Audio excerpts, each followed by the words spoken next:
Chop it up. Breaking down bricks, nigga. You go to the club, never wait in line, roll Michael Vicks. Like every first time if you crap out, you got money in the if you go to jail, you got money to make bed. When you smile, chandeliers in your grip. You's a cake daddy, you keep them gas so clean. They burn your pockets just like gasoline. Got cars and houses all in there last night. 26s with the Lambo.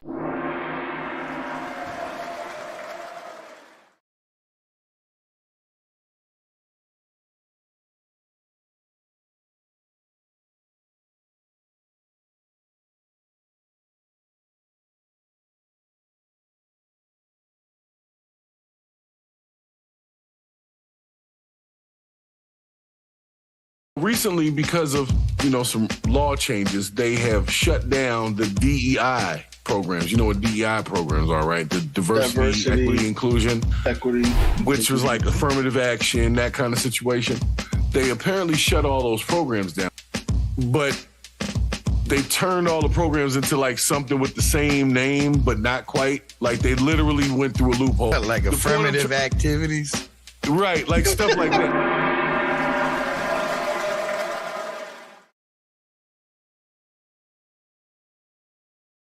Oh snap! Oh snap!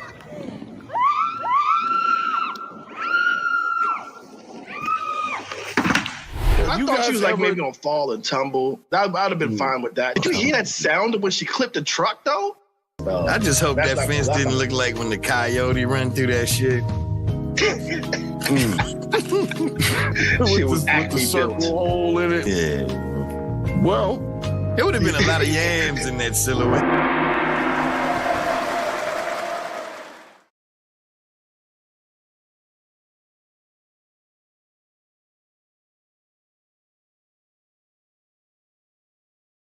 Let me just get straight to it, okay? Because this meat is like falling off the bone. You guys have no idea. Look, I could just pluck that off if I wanted to, but for dramatic effect, I'm just gonna get in just like this. She's not trashy with it. Nope. She looks good. She keeps it classy, but she keeps it sexy. She's a beautiful woman. She's got curves that are hard to hide. Let's just say you can't hide classy without classy.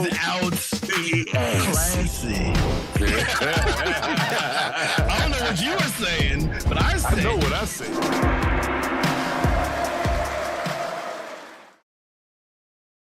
Yo, why did that chick look like a bus driver from the 80s? I'm not gonna watch this. If you can play that, I ain't watching. You must.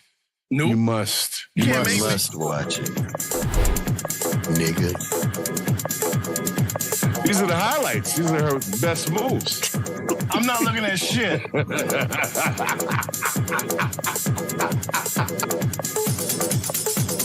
Here we go. Here we go. Here we go. Here we go. How did she get in this competition?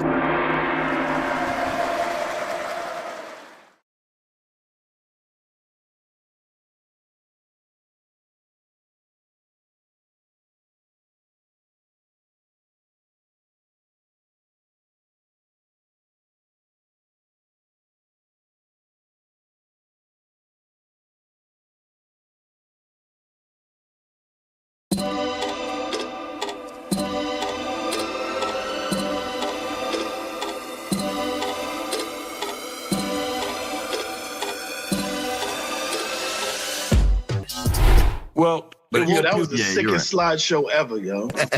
Look, all I was trying to show was the girl can do some karate shit. There was a lot going on. I understand that because she's fast. You did a good job. Yes, I do agree with the mantra of the video because I too, when I first saw, I was thinking push, push, push, push, push.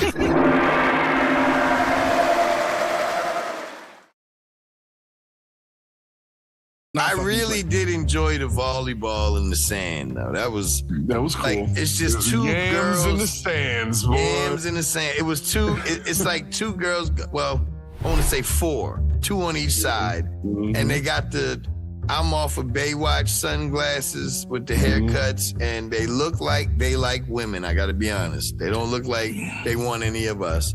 But it was yams and sand And it was very entertaining. What? Now, did y'all see Sand? the shot put competition? No. I told you, I just watched some gymnastics. You know Those are what? some I always think it's strong- wasteful. I always think it's wasteful for them to throw balls away like that.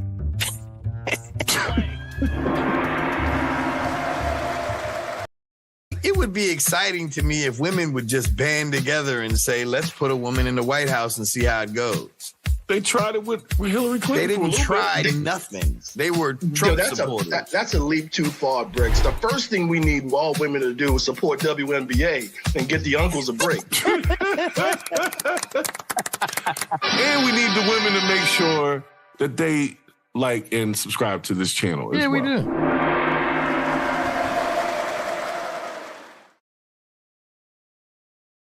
If you decide that you're not voting for Kamala Harris and you happen to be black, whether you're a man or woman, doesn't even matter. That'll be a thing. Then it'll be, if you are male, it'll be you don't like women. And it'll force some people to just try to protect their, I guess, image because they don't want to look a certain way. And I don't want people to vote like that. I think that's the problem with that line. The problem with that line of arguments is we've been dealing with a zombie for 4 years who wasn't able to verbalize his arguments properly.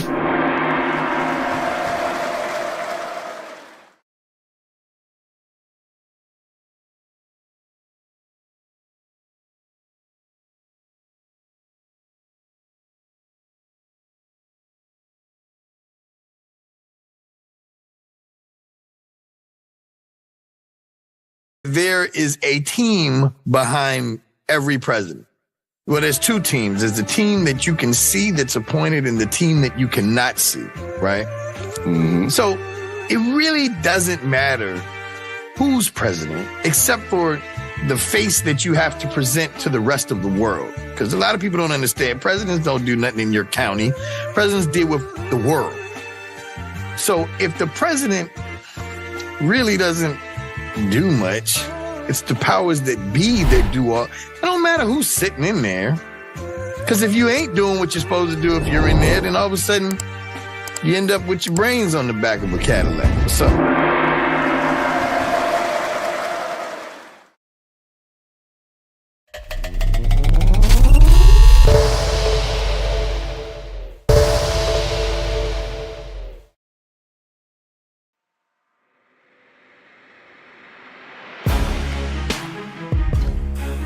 I believe we are live. I believe we are live. I believe it, therefore it is. Welcome to another Purge of the BS. We're coming back this week. I'm sorry, been off for a few days. Had to spend some time with the fam. Had to regroup. You understand what I'm saying? Sometimes you gotta regroup. Because when all this BS start hitting you, man, it's a lot to take on your back. So that's why I come over here to the internet, drop it on y'all, let y'all take it with you, so that we can sift through it appropriately, okay? So if you're in the chat, thank you for being early. Appreciate y'all. Hope you caught the premiere from the Miniature Man robbing the 7-Eleven came out just before this live. If not, make sure you go check it out after you get off the live. All right, I think we're good on the mic. Where's my chat? Where is my chat? Let's make sure my chat is up over here. Hold on. Okay, all right, I see the chat is in here. Reps is in here. Z is in here. Only got a couple of y'all in here, but it doesn't matter. If you're new to the channel, make sure you subscribe, like, share this so the algorithm knows we are here. Still growing, y'all, still growing. So I'm telling you, we're on the road to 5K. We want to get to 10K. We got to do this together. But in the interim, the BS must be purged. Must be. Must be. So guys, you know, for the sake of SEO, we're going to have to talk about that Zelensky-Trump thing, but we're going to talk about kind of the after effect of it. Not so much the meeting itself, because we all saw that, or at least the clips of it.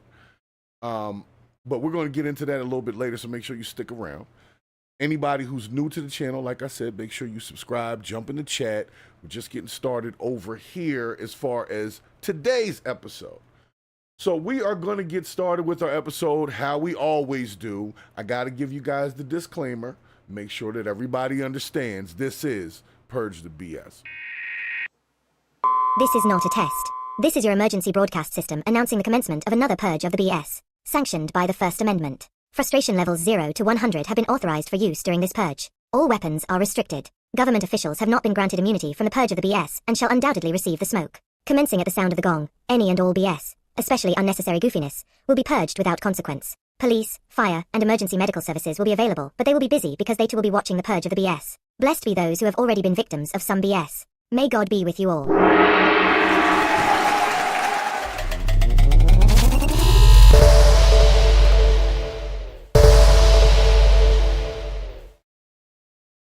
Okay.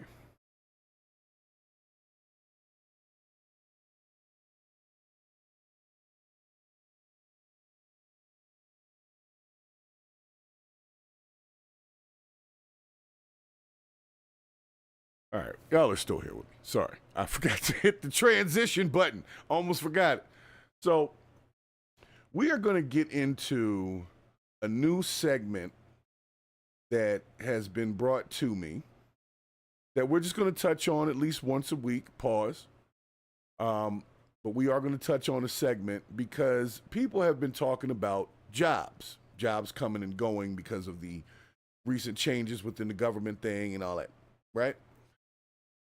So I want to bring you guys, just so we keep things in perspective, we're going to bring in like the worst jobs, right? And I don't just mean the obvious ones like a roofer and, you know, an oil rig kind of guy. No, I mean like some jobs that just suck as a job. Just regular jobs that suck, that you don't even think about that people actually have. So we're going to get started with our worst job segment over here. I got something pretty interesting for you because I didn't really think about it in terms of these kind of jobs being available for people and how you get qualified for them. But for this job, this guy is apparently a snake feeder. Okay?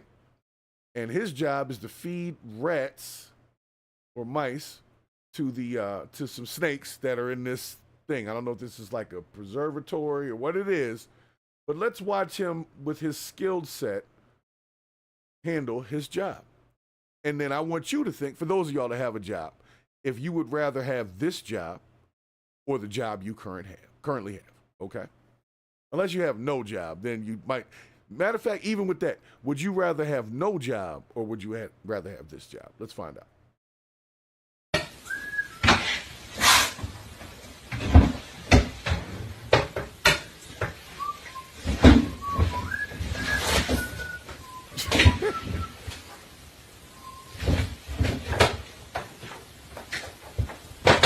Bond in the chat. I hear you over there, man.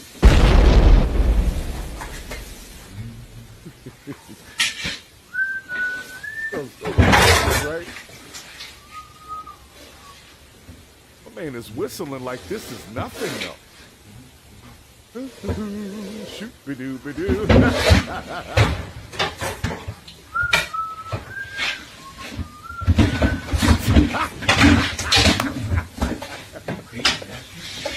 Yo. Hold up. He's mad relaxed though. I'll give him that. He definitely is experienced at this job.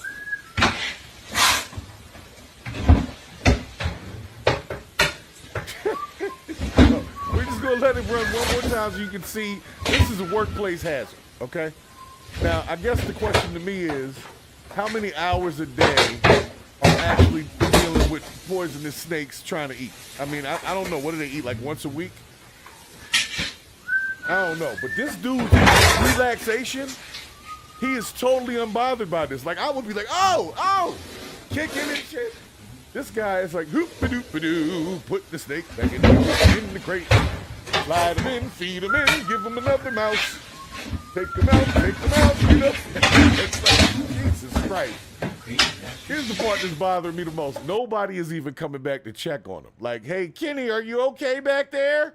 We hear some noise. They don't care at all. Like, So when you fill out the application for this job, right? When you fill this application out, I'm just wondering, like, do they tell you exactly what you'll be doing, or do they say something like reptilian sanitation specialist, or something that doesn't say deal with the poisonous snakes? What looks like he doesn't have no sleeves on or nothing, man. One in the right in his sleeve. That's it. That's the end of this job. So this is our week's worst job right here. Snake feeder. I didn't think of it as a job till somebody sent it to me, and I said, you know what? I don't mind my job so much. I don't mind this content creation. I don't mind my regular job so much, because even though in the world I got snakes constantly trying to bite at me, they're not anywhere near as dangerous as these poisonous reptiles that we see in this video. So anybody else willing to be a snake feeder? Anybody want to apply for that gig? Anybody? I don't know. I'm sure there's a few people that are like really into animals and they probably would try it out, but I ain't gonna have no poisonous cobras jumping at me around lunchtime. That's just not gonna, I don't know. All right, let's see, what is our next? What do we have next here? I gotta get to this transition. What happened to the transition? I didn't mean to do that, but okay. Now come on back. Come on back. Sorry about that. That's me clicking buttons over here. I'm still getting used to my new system that I've named Gator, after the historical Will Smith character from The Other Guys. Because Gator don't play no shit, okay? And that's my computer's name. So Gator is not playing no shit right now, and I'm clicking the wrong stuff. So I apologize for that visually, but I'm glad you guys are hanging around. Now, if you're in here, I'm glad you're in here. Let's get to our second clippage of what we are going to talk about today. Like I said, we got to do our preliminaries for the purposes of SEO, and also so that I can chop all this stuff up later and make smaller videos. You get it. Oh, this is an interesting one. So to add to, I guess, add insult to injury, so to speak, if you want to call it that, Diddy just caught another charge, or another case. I don't know if you want to call it a charge. He definitely caught a case. Well, check this one out. If you didn't know, the Making the Band lady, what's her name, Sarah? I think her name was Sarah Rivers, accuses Diddy of harassment, assault, and sexual battery in a $60 million lawsuit. Now, I don't know how much money Diddy has left or how much he will have left, but I just feel like everybody's kind of kicking the guy when he's down at this point. Now, I'm not saying that he didn't do whatever the hell she's saying he did. I'm not saying that.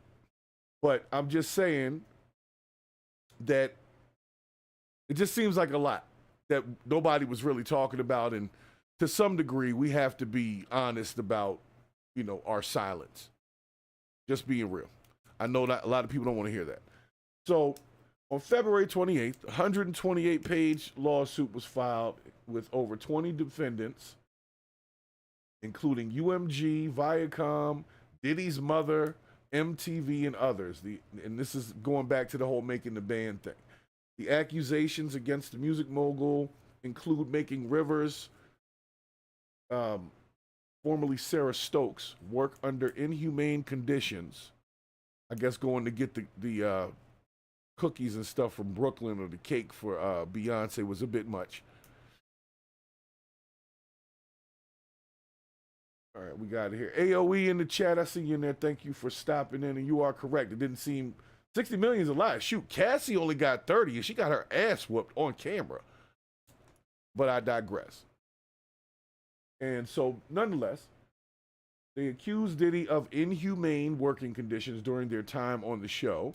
The complaint also mentions a specific incident where Diddy allegedly backed Rivers against the wall and began kissing her without her consent while asking her if she was okay and if she needed anything at all. That's all he said. The hell of a conversationalist, that Diddy guy, huh? Just to ask if you're okay, I got to press you up on the wall and start kissing you. Are you okay? You need anything? I don't know. All right, so there's 22 causes of action that include assault, battery, sexual battery, forced labor, false imprisonment, sexual harassment, gender discrimination, and a hostile work environment. And this is all based on the time on the show of the Making the Band show that we was watching. This isn't recent stuff. This is all from that. Now, granted, I felt some of the treatment was more embarrassing than anything else. I wouldn't call it inhumane, but making them walk to Brooklyn for like a sugar cookie or whatever it was. I think that was the Chapelle skit. But y'all know what it was. You know what I'm saying? Oh, this is Al Bond in the chat.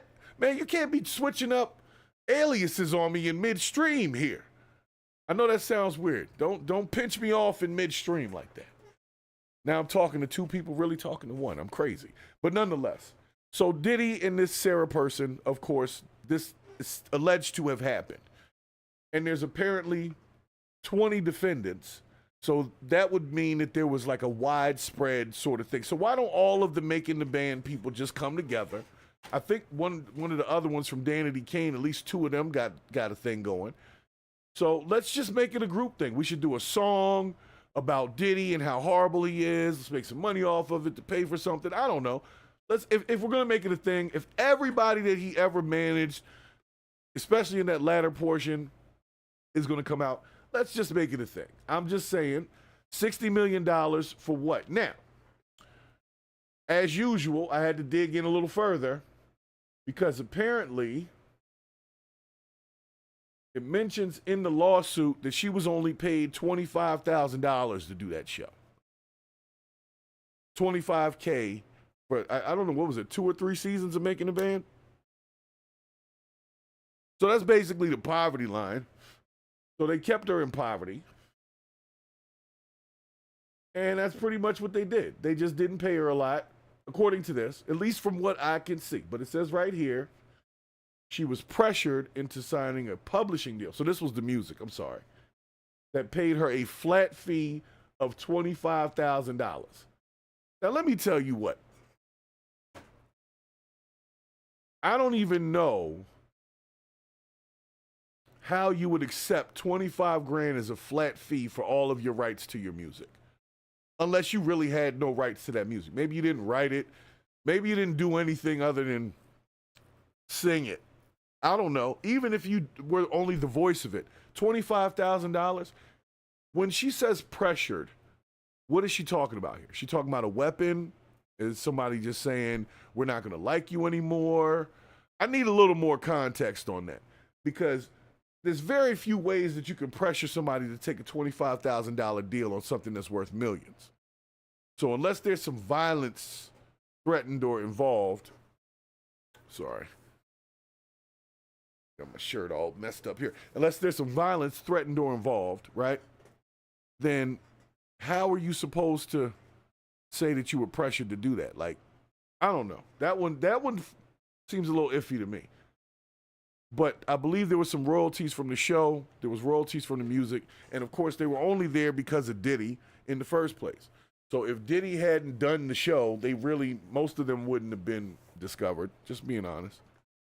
And that's not to say that they weren't talented, but it's very hard to get discovered in this business of music. And most of the people on Making the Band, in my opinion, were not stellar musicians. They just fit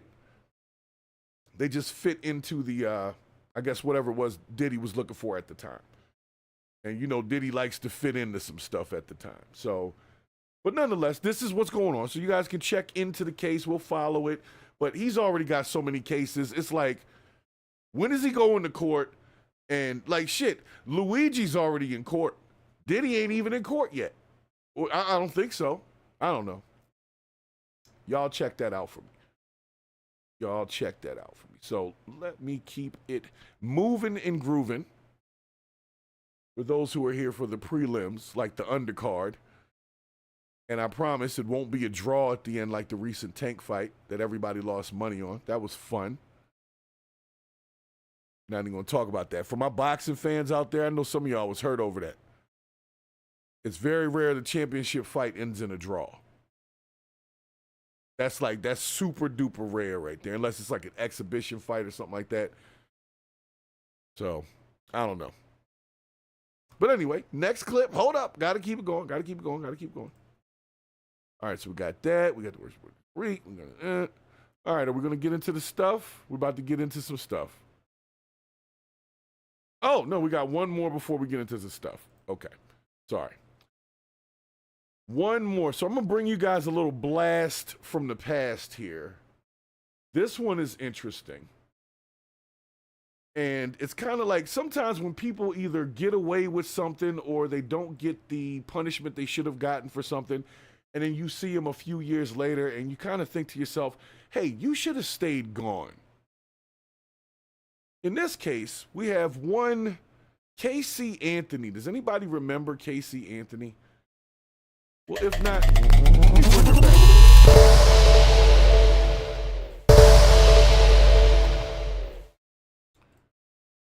So Casey Anthony is over here, right? She was the one who, like, her child either disappeared or something. There was a whole manhunt for it. I can't remember what her thing was. But Reps, if you didn't know about the fight, it was the Tank fight. Davis versus Roach fight the other day. And it was an interesting fight for anybody that saw it, but it ended in a draw, and there's a lot of people talking about how it was set up because they were friends and all that kind of stuff, and the only people that got paid was the boxers and the folks that took the bets, because nobody would have bet on a draw in a championship fight with Tank. So that was like, I don't know. So anyway, we'll see where that goes, but it's boxing. We watch people get knocked out all the time. Okay, Paula, thank you for stopping in the chat and reminding me of the monster that Casey Anthony was. I knew she did something to her child, which for me is all I got to hear. You see what I'm saying? I don't even need details. They did something to a child. Oh, enough said. Problem, right? So that's Casey Anthony. So she's back on the scene with her social media presence and apparently wants people to now listen to her. So I'm going to let y'all hear her little pitch, and then you can do your own discussion among yourselves. But me personally, I don't want to hear shit she got to say, really. If she can't protect her own kids, she can't tell me nothing. But anyway. Come on, Casey. What you talking about? Oh, you hot? You should be. That's the devil on your ass. Today is Saturday, March 1st, 2025. Mm-hmm. This is my first of probably many recordings on a series that I'm starting. I am a legal advocate. What is it called? I am a researcher. I've been in the legal field since 2011. And in this capacity, I feel that it's necessary, if I'm going to continue to operate appropriately as a legal advocate, that I start to advocate for myself. I ain't gonna say and that. Also advocate for my daughter. For those of you who don't know, my name is Casey Anthony. My daughter is Kaylee Anthony. Mm-hmm. My parents are George and Cindy Anthony. This is not about them. This is not in response to anything that they have said or done. Okay.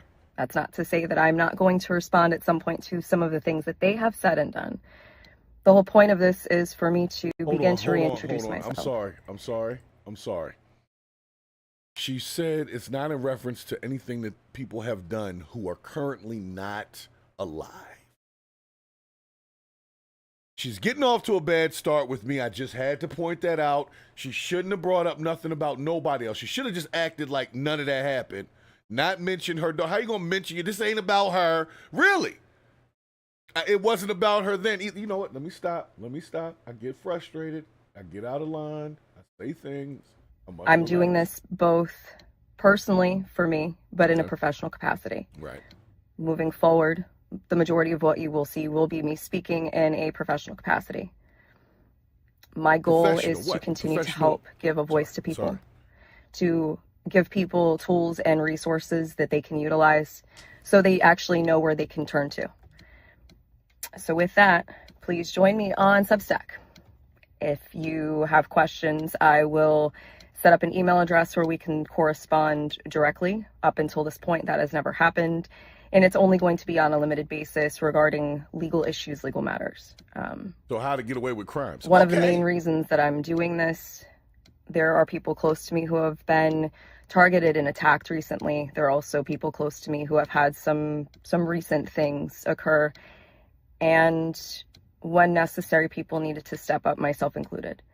So as a proponent for the LGBTQ community, for our legal community. Hold up. The LGBT. Women's rights. Whoa. Casey, did the Leviticus take you as their spokesperson? You can't just claim to be the spokesperson for that crew. You have kids. You was like, you know what? I am too through with her already. I'm trying to be patient with this. But the whole time, all I'm thinking is your kid was in your car, in your trunk, and you're still walking the street, and you got the nerve to be trying to offer legal advice.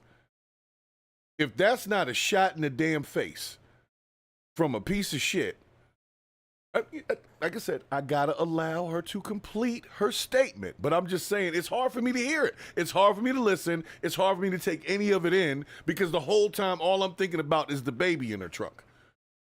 And she happens to be in a car when she's shooting this video. It's bringing back bad memories. She should have got a little studio or gone in a bedroom or something.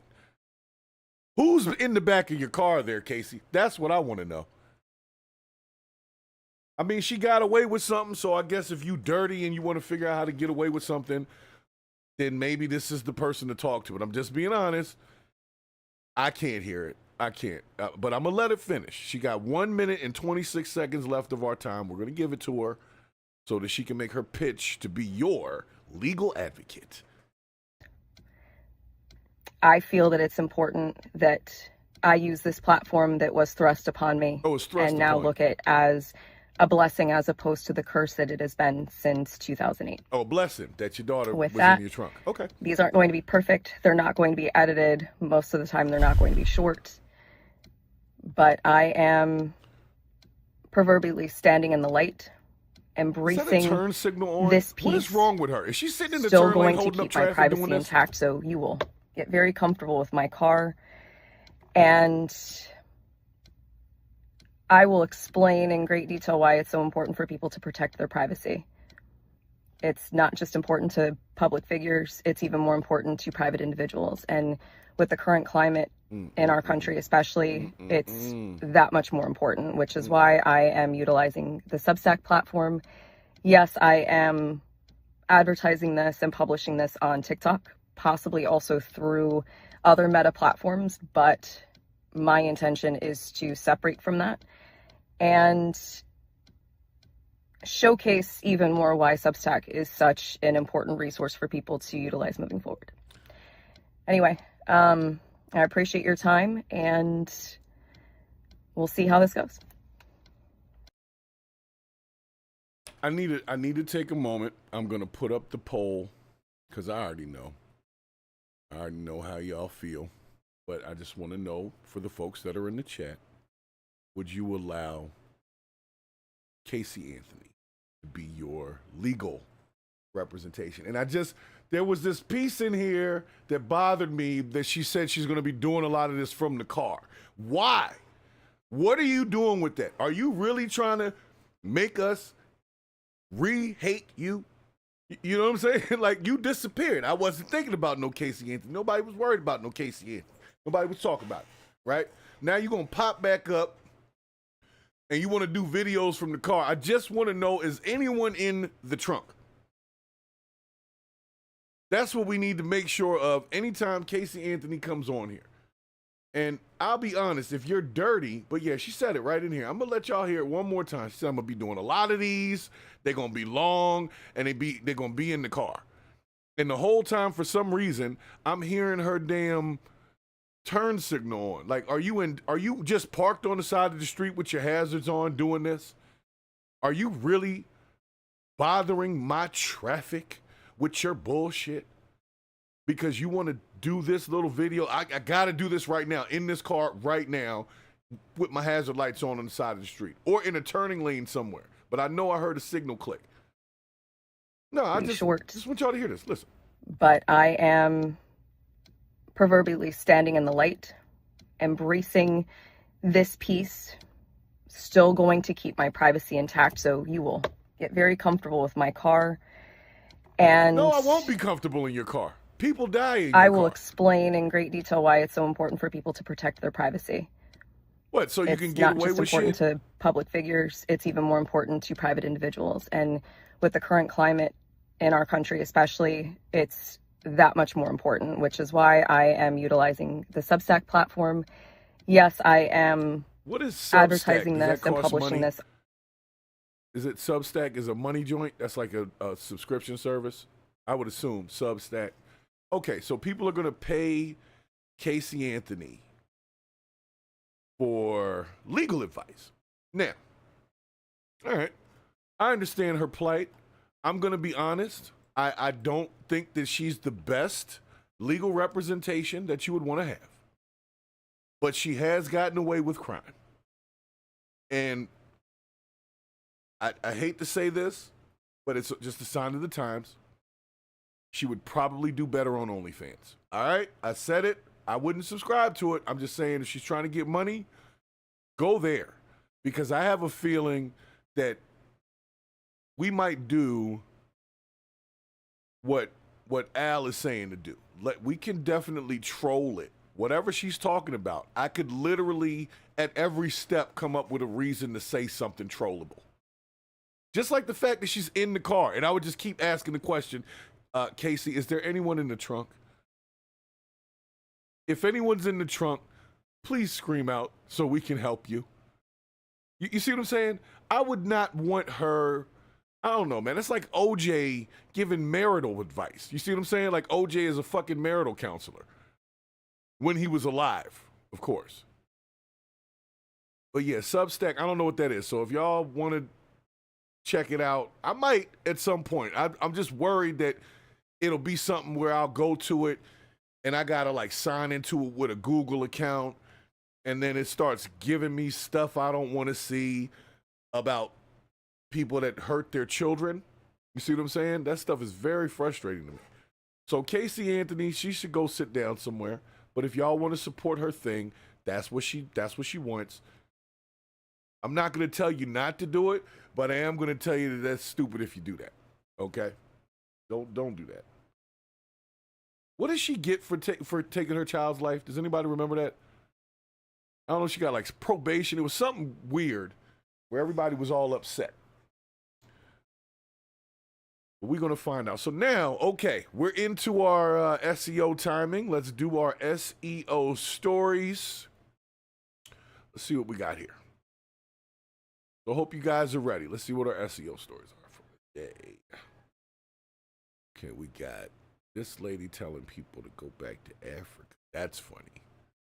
Okay. JD and Kennedy. Okay, so we're going to go with our SEO stuff. We're going to start with a conversation that I think we need to have, okay? Recently, and I know this is going to come as a surprise to some, but recently the U.S. Senate voted on that so-called the act for male biological males not be in women's sports. And do you know that didn't pass?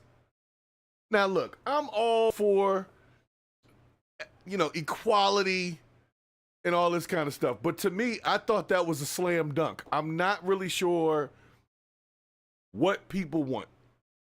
What do you want? What do you want to see? You want to see some dude switch over and go beat up on a girl? I don't want to see that. That's not entertainment to me. But for whatever reason, they have decided to vote 51 to 45, and they needed 60 votes for it to pass. And so it didn't pass. So right now, there is still a case to be made for biological men playing in women's sports. You know what? I'm going to say this. And I'll bring it back to this little shot right here. I'm going to say this. It was all Democrats voting for that. Now, this is the reason why, me personally, I keep telling you I can't identify with no party, because I'm sure out of these 45 people, somebody said, I don't really want to see a dude playing in women's sports. But because of their party affiliation, they have to do that because that's like the unwritten rule. So even if you disagree with it, you got to vote this way because that's what the party say. That's dumb as shit. I'm going to tell you right now. If we get a few people to go into WNBA, get some college basketball players, not the guys that get drafted, the guys that were good enough to play in college, though. You know what I'm saying? But not the guys that get drafted, right? And let's put together one WNBA team of a bunch of those guys who all identify as women. And let's see what the hell happens in the WNBA. No, don't mix them throughout the teams. No, give us one team of those guys, right? One team of them, and let's see how that pans out. Let's see how it pans out. That's all I'm saying. I would sponsor like the Lady LeBron's team. They would be beating everybody 150-7 out there.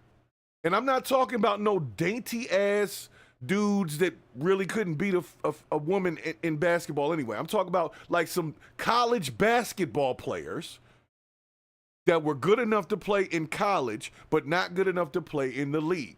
And they decide, you know what, since I can't play in that league, I can go over here and make some money. Imagine if that was to happen. The point is, that could happen. So somebody's going to get the bright idea of finding some college dudes, dressing them up, and having them identify something and going through and just killing the whole WNBA league. Just as a way of trolling the whole thing. I would do it. If I had the money, I'm telling you right now, I would do it. I would hire some dudes and be like, look, for the next 3 years, you're going to have to identify as a chick. But you can come play with us. You can still get $100,000. I guarantee people will go see them games. They would go see them games, wouldn't they? They would go see the games of dudes dunking all over women and literally just embarrassing the whole idea of the WNBA in the first place. So you know what? I don't want to hear nothing about the Democrats is for the people.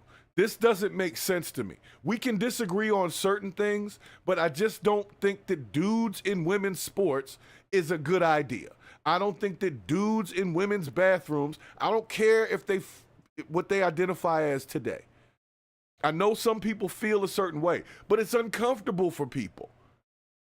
So let's respect that, because it's more uncomfortable for people than it is tolerance. And we have to be mindful that we all live here, man. We all live here. But no, I'm telling you, Al, I'm going to get a grant and I'll have the first all transitioned WNBA team. And my whole squad be nothing but that. Everybody. And they come right out of college. Be all the guys that didn't win the NCAAs, didn't get drafted, but these guys had some stats in college. Oh, come on, man. Come on, yo. I'm not saying that no woman would hit a shot or nothing like that. What I am saying is these dudes would run the floor with them. If you give me a second-level college team versus the top WNBA team, I'm talking dudes that can dunk from the foul line, catching it off the rim, alley-oops, all of that. Them guys. You tell me if that's fair. That's not fucking fair. Come on, man. So they need to stop with this thing. I don't know what they're going for and why they're so pressed about having men in women's sports. Who wants to watch that shit? So I'm going to tell you what. This is what I'm going to say. I, personally, here on Purge the BS, am challenging anybody that ever sees this show or watches this show that if you are knowledgeable of a male in a woman's space in sports, do not watch that sport. Boycott the sport. If it's in the Olympics, boycott that shit. Just don't give it viewership, because unless it's the team I'm talking about and we get to, it's freaking Harlem Globetrotters versus an elementary school, basically, is what it'll look like, then it'll be guys just kind of beating up on girls. And that's not what I want to see. And if you want to see that, you're kind of sick. So, sorry. Not saying people can't use a damn bathroom, but there's more to it than bathrooms. And honestly, the men's line is normally shorter than the women's line anyway, if you want to go to, like a sports event. So, even if you're dressed as a woman, but you're a dude, you can come on in the men's room with way less line. So, just saying. And a lot less headache. So for the Democrats, let's see what the X comments say. Transgender girls have unfair advantage in girl sports. All right, here's the question. Who doesn't know that biological males would have a physical advantage over biological females in a general sense in sports? Who doesn't know that? Is my question. Because I get it, we're all for this whole equality thing, but where's the line? Where's the line? Nobody can tell me where the line is, and that's the problem. Nobody can tell me where the line is. So they just keep blurring it until we're going to be watching Joanna Man ×6 or ×5 on the basketball court dunking on Brittany Griner and all of them, even the most manliest of WNBA players. If you put a whole college squad on them, y'all know what I'm talking about. And this ain't to take away from women's ability to do stuff. This is just reality, folks, okay? And if we live in reality, we can have real conversations and we can get to real solutions. If we don't live in reality and we're not talking about real shit, then what are we actually talking about? We're just talking. This is dumb. I have grandchildren. I have granddaughters. Notice the plural there. Who aren't quite in their teens yet. But when they get there, I'm going to be damned if I'm going to want to show up to one of their sports events and there's some little dude on the other side on the other team or even on her team. I don't really want to see that because he might be beating up on the other girls. Why do we want to see that? Can anybody explain that? Anybody, please. Because if 45-51 was the vote, that's almost half. That means that almost half of whoever thinks like that. You see what I'm saying? So I need some people to please explain to me what's the big deal about this whole guys in women's sports. I don't know. But right now, it hasn't passed, and I think that for right now, they're going to have to dead that conversation until 2 years from now, when they've redone the midterm election. So if you don't like this result, then you need to put, I guess, more Republicans in the House, if in the Senate, in the midterms, if that's how you feel. Okay? So that's up to you. I'm saying do what you want to do, but if you want this to not be a thing and you want them to bring it back to the table, you need to make sure that the next time they come through, they got 60 people to make that vote instead of 51. And 3 people that didn't vote at all. Like, how do you not have an opinion? How do you do that? You see what I'm saying? You don't have an opinion either way. You don't care. You don't care either way. You don't care on either side, but you a senator whose job it is to vote on these types of things, and you just don't vote. Like, you know what? I ain't gonna vote. That way they can't be mad at me, but they can't be happy with me either. I don't know. It seems like a cop-out to me. It should be required that all of them vote in their stuff. Pick a side. That's all I'm saying. Pick a damn side.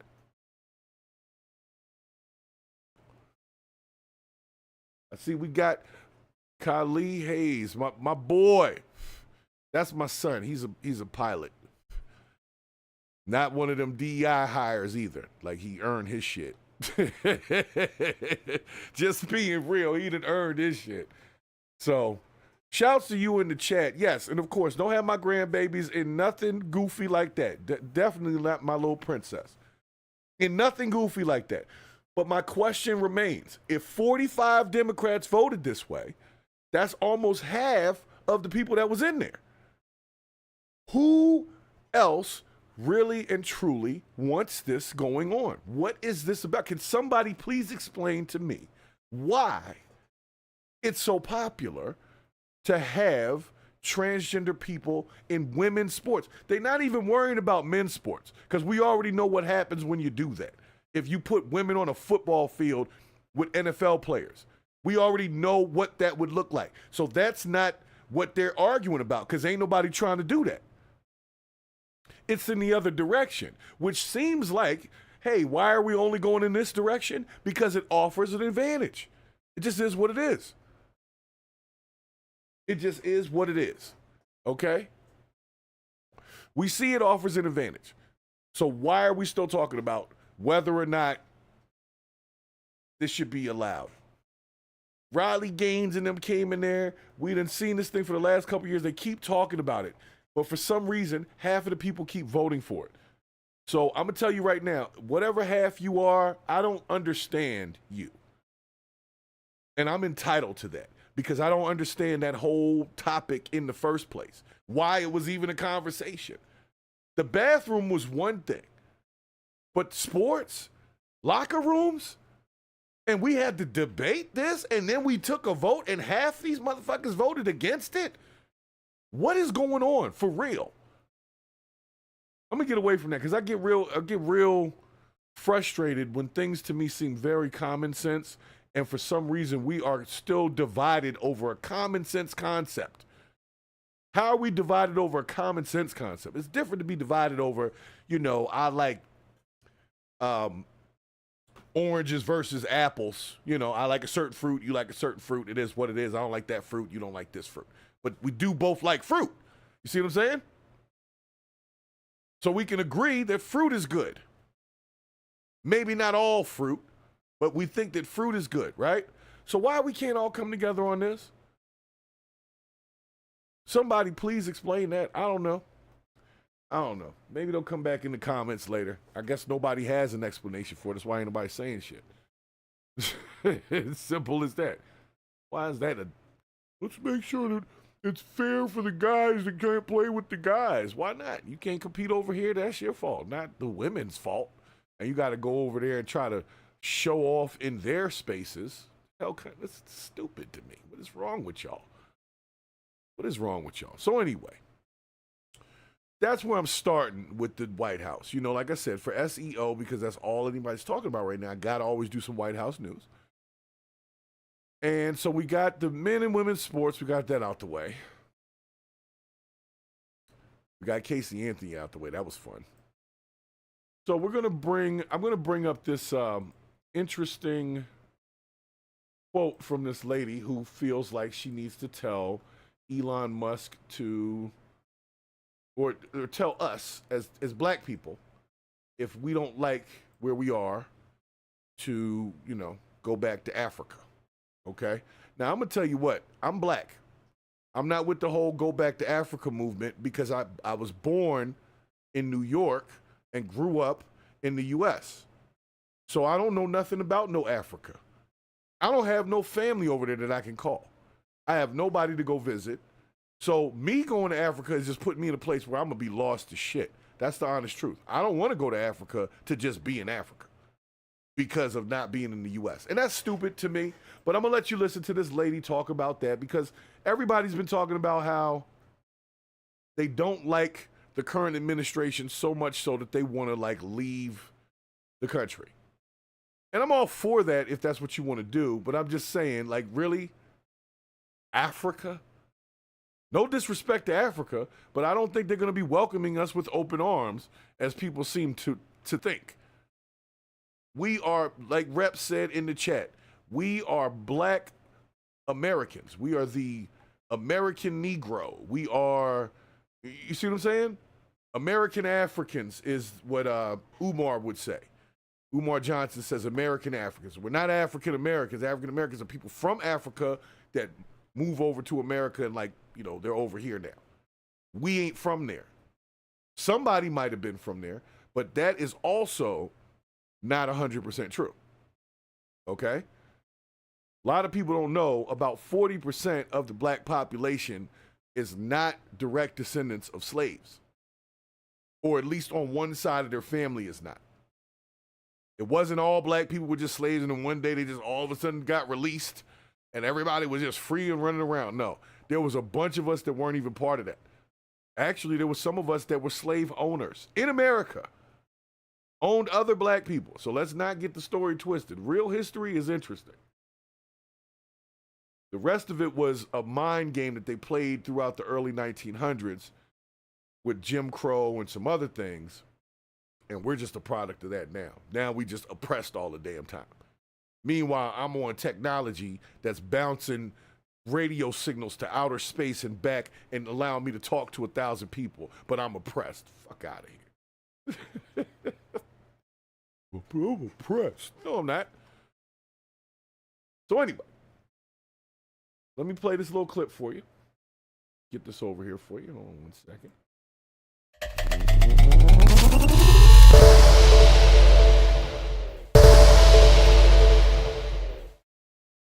All right, let's see here. Open this up. It's too big. Jesus. I gotta make it smaller.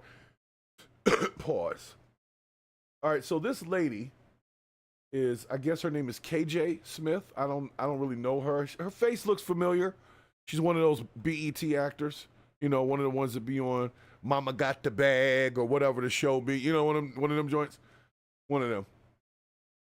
That you wish. That does sound like a BET show. Hey, Tyler Perry and all of them, if you make a show or movie called Mama Got the Bag, I want my money. Okay? Trademark, patent, done. All right, guys, check out the clip. That you wish was talked about more within our community. Understanding our roots, I think it's really important. I think we're not trapped here. With the political climate that's going on in the United States of America, we are not trapped here. There are places that we can go. There are countries that are receiving us back, citizenship back, and I think with open arms, and I think that it's time for the black community as a whole to start looking into those resources. That you wish was talked about more. Meanwhile, you are on the red carpet at the NAACP Awards. Is that going on in Africa? You want us to go? Hold on a second now. Hold on a second now. We not oppressed if we are standing on the red carpet at the NAACP Awards talking about Africa will receive us back. What are you talking about? Why would you want to go there? You're at you see what I'm saying? The NAACP Awards in and of itself is a sign of growth and expression for black people anyway. To show some of the greatness, right? And I saw the NAACP Awards. It was actually really nice performances and all types of stuff. It's really nice. So why are we standing there trying to tell people? Because these look like rich black people. These look like the rich niggas, right? Why is the rich niggas telling us to go to Africa? Or that Africa's looking for us? Africa is not looking for us. They might be looking for Elon Musk because he's from Africa. And he's taking on all the Western nigga characterizations. He's got like 11 babies with different mamas and stuff. He's all types of African American, at least stereotypically. Maybe not his skin tone. But this is my question. Has anybody really thought about what that would look like? Like, let's just be real. There's a mass exodus of black people. We all go to Africa. And not just the nice black people, like the niggas. You know what I'm saying? Not just the upstanding, respectful blacks. No, the niggas too, right? And they all go to Africa. There would be a whole civil war over there. Because Africa don't really like niggas like that. Not saying they don't like black people. You know what I'm saying. They're not going to stand for all that. So it'll be a fight where we trying to like impart how we were raised in America on African people. They're way more strict on things in Africa. They deal with disrespect whole different way. So yeah, I just don't think, and I know I'm going to get in trouble for saying niggas, but you know what I'm talking about.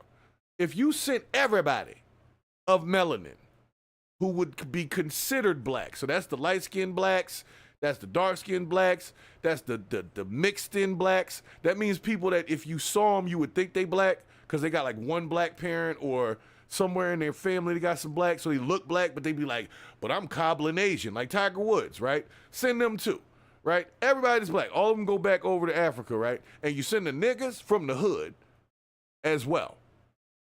We would fuck up Africa, man. I ain't gonna lie. I ain't even gonna lie. We would be over there fighting with the Africans about Africa. We would have our own colorism within black people within Africa. I'll say this. The folks in Africa are all black.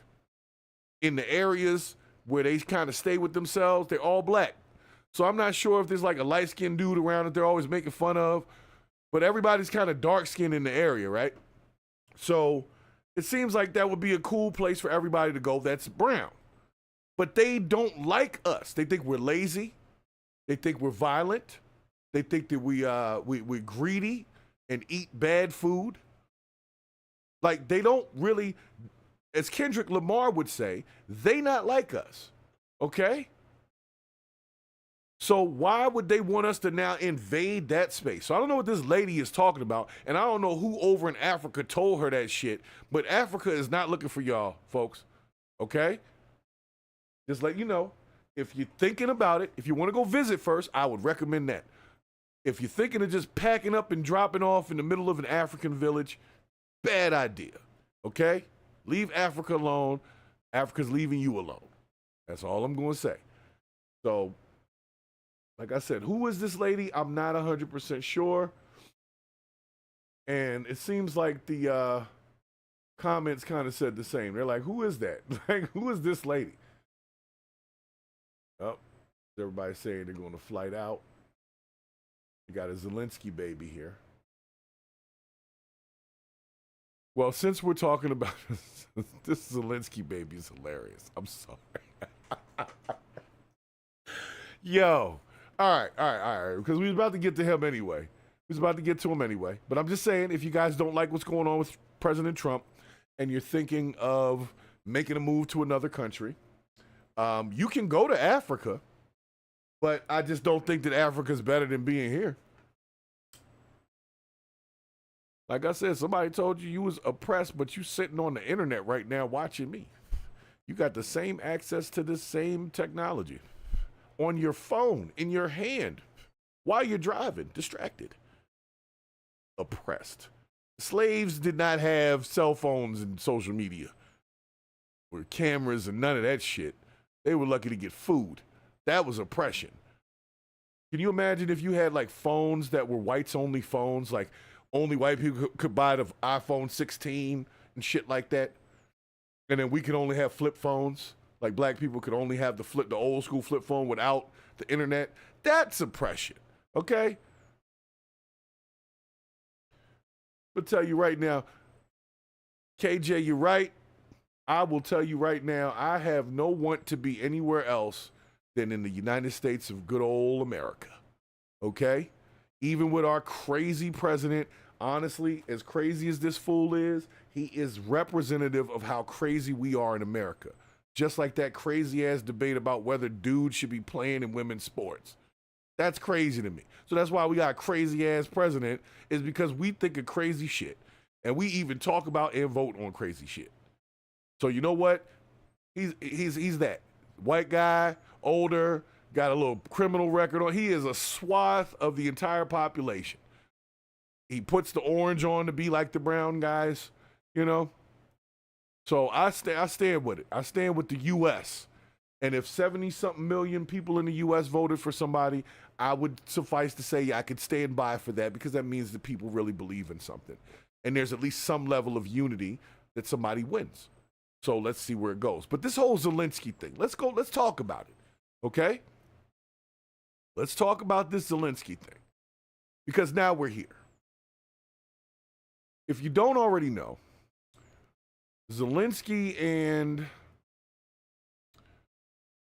Trump and J.D. Vance and Marco Rubio as well were, that's not even the one I was trying to get. But they did a meeting, okay? They did a meeting, and the meeting, in my opinion, for optics, it didn't go well. But because I'm from New York, I totally understood what was going on. But I knew it was not going to be received well. Because 90% of... Mr. Vice President, thank you for being with us. Good to see you, man. Great to be here. Let's pause. 90% of the population in the U.S. right now is just soft as baby shit. It is what it is. Okay? I know some of y'all are not going to want to hear that because some people are going to be part of that. Soft as baby shit. Okay? If you understand what I knew to know a while ago when I was asking questions about why are we sending weapons and money to Ukraine when Ukraine is using the weapons and money to try to take over Russia. It started with they were defending themselves, and we were all fine with that. Then they started trying to expand into the Russian areas because of what had already happened. And then they were shooting American weaponry. And so that American weaponry by, the Russians was looked at like, hey, America's shooting at us. That's how they viewed it, which I would also understand. So that's why Trump doesn't really want to do all that no more, because he doesn't really want it with Putin. And I know y'all want to say he's Putin's puppet. Look, man, if Putin can start World War III or Zelensky can start World War III, to some degree he has to negotiate this thing. Now, in this negotiation, there were some moments that were very questionable by the soft-ass public and media, okay?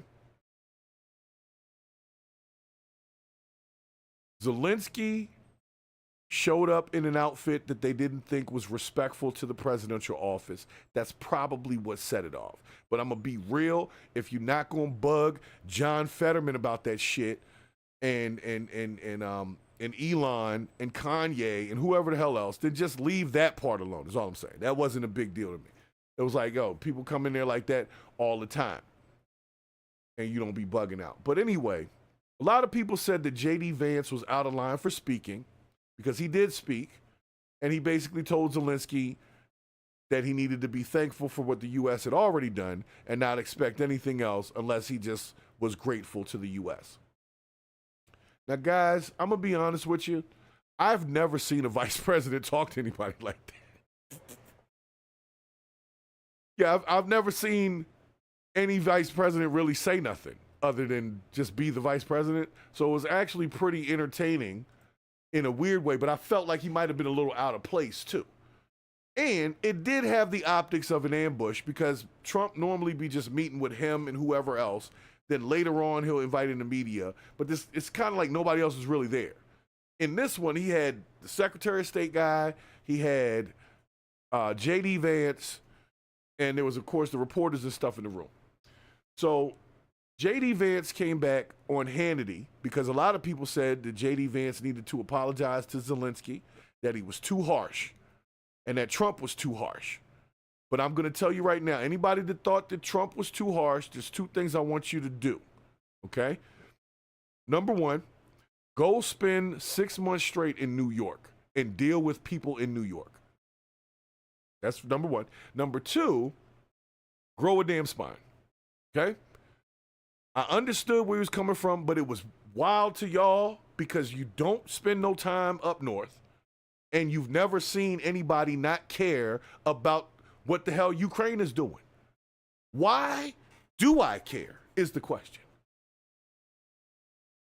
Zelensky said it himself. You guys got a big old ocean. You don't even gonna feel nothing. Then when he said you're gonna feel it, Trump said, you're not gonna tell us what we're gonna feel. You know why? Because he's right. Nobody's coming over here to do shit.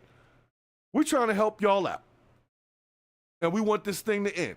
But we can't necessarily mitigate a war for you. We're not gonna put no soldiers over there. Our sons and daughters ain't going over there for y'all. That's not happening. And what we've already done, we can't continue to do. So we need to make this deal before they start shooting again at y'all and you don't have us, having your back. That shit made perfect sense to me. But for whatever reason, the media turn around. Trump is disrespectful. Trump is this. You know what? Screw Zelensky. When you really honestly think about what has Zelensky done for you, America? Really? You specifically that's watching this. What is his name? Vladimir Zelensky? Or is that Vladimir Putin? Or whatever the hell. You know his name. What has he actually done for you? Other than take billions of dollars in money and weapons to fight against Russia And then once they lost certain parts of their own space, they went and started trying to take over parts of Russia's space. And now they want the U.S. to come fight Russia. What do you think is supposed to happen if the U.S. comes to fight Russia? Ukraine is not part of NATO. We don't have to have nothing to do with this shit. Why are we sending them money in the first place? I don't know. And it was to try to butter them up for this deal that Trump is trying to make. It's all over minerals and shit. Ukraine's top export is corn. Corn. We got corn everywhere in America. We don't need Ukrainian corn. I can get street corn from the Mexicans that live here legally, of course. I'm talking about the ones that are here legally, right? And so Zelensky, I'm not saying that he needed to be in there on bended knee, right? I'm not saying that. What I am saying is I understood where Trump was coming from because Zelensky wants us to fight a war for him. And I'm, for one, with having family in the military, I ain't with that shit. You see what I'm saying? Trump is right. Bureaucracy and democracy and all this shit, we got to stop shooting at each other first. Let's start there. Then let's make some alliances to give you the right type of defense. Instead of us sending you javelin missiles, we got you part of an alliance so everybody's happy and nobody's messing with nobody. But not, hey, send us 50,000 U.S. troops to fight against Russia. What do you think's going to happen when we do that? We're going to be ending up with a fight against Russia. And everybody who is an ally of Russia, an ally of the U.S., now we all got to fight. That's why they said, you are playing with World War III. Let's cut the damn deal and let's all go to Mar-a-Lago and shoot fucking golf. That's all he's trying to say. But you're coming up here telling us we need to do something that America don't want to do, or at least I thought we didn't want to do. I thought we didn't want no more war. So why is everybody upset when he said that's not what the hell we want? We already did enough. Now all of a sudden the mainstream media wants me to be mad when the president is saying I don't want to send our sons and daughters over there to fight y'all war. What the hell, guys? What are we missing here? What am I missing here? What am I missing here? Because you're going to have to fill me in. So I'm going to let J.D. Vance talk. He rebuts because the media has been going crazy. But I saw the damn meeting. I saw it. I watched the whole thing. And the whole time, I'm going to be honest with you, I was like, yeah. You know why? Because I would have probably talked like that. Like, hold up. First of all, what you're not going to do is come in here and tell us we about to feel shit. Because we're not going to feel shit. We America, bro. You know what? Whose office you in right now? You know Bill Clinton got head next door, Monica Lewinsky, all addressed that. That's right next door, bro. You in a historical site. You better act like you know. And don't tell us we gotta do shit. What we did already was us being nice. We didn't want y'all to not have weapons, but why the U.S. gotta be everybody damn baby daddy? I don't get it. Do we owe these niggas child support around the world? That every time some shit go down, we always gotta be the first one to pay for something? We always got to be the first one to send somebody over there. Why we can't just be America first? I don't understand why not. And the second our president, who motherfuckers elected him, takes that angle, we end up going for his neck. He being mean. Why? Because he don't want to send them shit and he don't want to send us over there? No, man, I'm not trying to hear that shit. I guess it was a little cut and maybe it wasn't presidential like y'all want with the freaking tie and shirt and all niceties and shit like that. But you're dealing with people that are shooting rockets and killing kids, man. You can't talk nice to these dudes. You got to be real with them and say, no, we're not doing shit. And if you want us to do anything, this is what we're going to do. We're going to set a deal. We're going to tell them to not mess with you, and they're not going to mess with you because they don't want to mess with us. But we're not going to just keep fighting because you want to keep fighting. People are dying. I thought we wanted that to end. Wasn't he supposed to do that on day one? Wasn't that Trump said on day one he was going to stop that war? So he already went too far. So when he decided to say what he said, we should have stuck behind him, yo. I don't know why everybody got all upset. Y'all ain't never been to fucking New York, man. I'll tell you right now, you can't even get directions without attitude up there. But you'll get the directions. It'll be quick, though. Oh, you obviously not from here. Go right there, go right there, go right there. Boom. Now hurry up, they close soon. That's how New Yorkers talk. Boom, boom, boom. This is not going, you're not going to fucking tell me how I'm going to feel in my office. First of all, oh, y'all soft, man. Y'all done got soft on me. Everybody, y'all done got soft on me. I couldn't believe it. I couldn't believe it. Yeah, So great TV. we'll As the president said. Yeah, well, it's funny. So we have a 45-minute press conference, and the president normally does this, and I've seen this now 3 or 4 times with foreign leaders, where he likes to bring the media in, likes to have a conversation, but answer questions with the press. As you know, he's very open with reporters. And what I noticed is that for the first 25, 30 or so minutes, he tried to sort of bend over backwards to be gracious and kind to Zelensky. Even when Zelensky was kind of needling him, even when Zelensky was saying things that I thought were untrue, the president just tried to be diplomatic, right? I think that's his natural instinct in that situation. And then when it really went off the rails, of course, is when I asked, or you had a Polish journalist who asked a question, the president answered it, and then I answered it. And then something about my answer just really set Zelensky off. So then he came at me. So you're blaming yourself. Then I went back at him. Right. And what I tried to do originally was actually try to diffuse the situation a little bit. Because I'm like, we're having this meeting. Obviously, there are 100 television cameras here. Let's try to have this conversation in private. And then the president, as we kept on going back and forth, I tried again to say, well, maybe we should have this conversation in private. And the president was like, nope, actually, I don't want to have it in private anymore. I want to have this actual conversation in public for the American people to see.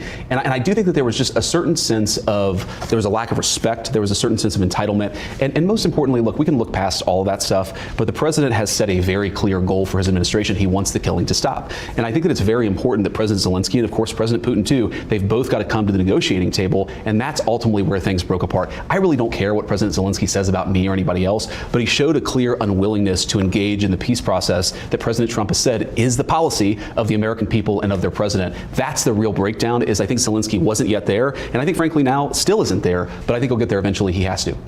My understanding is he tried to get back in, or tried to stay a number of times, and then made numerous calls to come back. Is that true? I don't know about numerous calls, but they certainly made at least one request to come back in and continue the conversation. The president was like, look, first of all, they were disrespectful, and second of all, what are we even going to talk about? They've shown a clear unwillingness to discuss the peaceful settlement that President Trump is trying to bring to the situation. I think a lot of Americans are sort of, it's useful to step back and ask ourselves, what is the actual plan here? You can't just fund the war forever. The American people won't stand for it. And by the way, Sean, if you look at European opinion polls, the Europeans aren't going to stand forever for it either. We need to bring this thing to a peaceful settlement. The president was trying to do that. He'll continue to try to do that, but you've got to have two to tango. You've got to have a negotiating partner in the Ukrainians who recognize that, of course, they have their views, and of course, they're not always going to agree with us, but they've got to participate in the conversation. They weren't willing to do that on Friday, so the president said, send him home. He said today that the war he expects will go on a very long time. I don't know where he's going to get the money to fund that war. I have my doubts that Europe will fund the war to the level that Biden and Harris were funding it. And then the issue now has come up whether or not this administration will continue to offer money and arms for this war to continue. Because without America, I would argue the president was right in saying they have no cards. Yeah. Well, Sean, I think our European friends, frankly, are being really, they're doing a disservice to the Ukrainians because their own populations are saying, we're not going to fund this war indefinitely. The American people are saying, we don't want to fund the war indefinitely. So the only thing that is in the best interest of America, of Russia, of Ukraine, and of Europe is to bring this thing to a close. What happens, Sean, is you have Zelensky. He goes to Europe, and a lot of our European friends puff him up. They say, you're a freedom fighter. You need to keep fighting forever. Well, fighting forever with what? With whose money, with whose ammunition, and with whose lives? The president is actually taking a much more realistic perspective and saying, this can't go on forever. We can't fund this thing forever. The Ukrainians can't fight forever. So let's bring this thing to a peaceful settlement. When I interviewed Zelensky, he wouldn't give me. Can anybody tell me, forget how you feel about Trump, forget how you feel about J.D. Vance, Republicans, the deep state, whatever your issues are, right? Who can be in disagreement with him saying we need to stop killing people and we need a diplomatic solution to this and not a continuation of a war that's, we said we were going to stop on day one. Can anybody explain to me why the media seem to want me, as the American populace, to have an issue with this conversation or the outcome thereof? The outcome was, we're not giving y'all nothing else. Either you make this deal or you're on your own. And it's not up to us to fight your fucking wars. I'm sorry. Y'all are way closer to other people. Let them help you out. And so what does Zelensky do the next day? He got a whole meeting with the NATO folks. So they're meeting without the U.S. They already bubbling in the background. So let them bubble in the background. And we need to be paying attention to that. See how quick they flip? Oh, well, Trump don't want to do this, then we'll find it. Okay, well, they should have done that in the first place instead of having us pay for all that shit. Now, all of a sudden, y'all got the money and the means to back this dude, but when it was first happening, the U.S. got to do everything. No. So you know what? No, I don't want to send them nothing else for a minute. I don't want nothing until I get my $5,000 back from the Doge shit. How about that? Start there. Start with dealing with the homelessness crisis in America. We got enough military here that if somebody feels froggy and wants to jump over that ocean, we good. I have no doubt on that. So I could give a damn about Zelensky. I could give a damn what Putin's doing over there. I could give a damn if they're going and playing Chinese checkers with the prime minister of Korea or whoever. Right now, we need our stuff to be here. And we don't need to fund nobody else's war. We don't need to fund the Israel-Hamas thing, which has been at a ceasefire, hasn't it? And they releasing hostages. Isn't that what you wanted? Then all of a sudden it was, okay, we got to rebuild it and we're going to create Trump Plaza Gaza. Okay, well, we didn't quite know about that, but what else you going to do? Somebody's got to rebuild it. So there you go. That's what happened, right?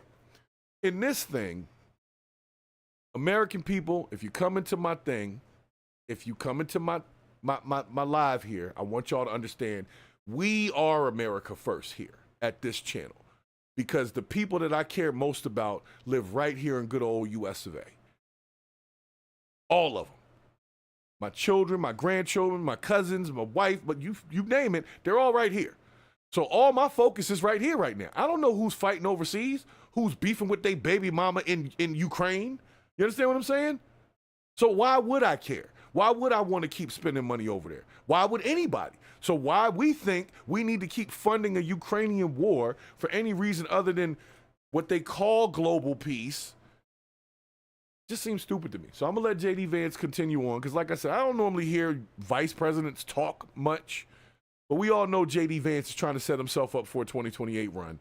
So we're going to have to allow him to be in media more so than pretty much any vice president you've ever seen in history. Definitely. All right? Direct answers. I asked them about the mineral deal to pay the U.S. back.